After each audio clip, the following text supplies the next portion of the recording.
é uma malesa que está afetar o sistema nervioso. Parkinson pode impactar o paciente sua habilidade de moção.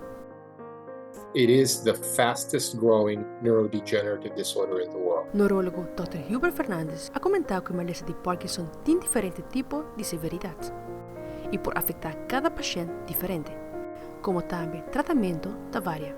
We see 5,000 Parkinson patients annually, and not a single one of our patients has an identical treatment plan and treatment regimen compared to another.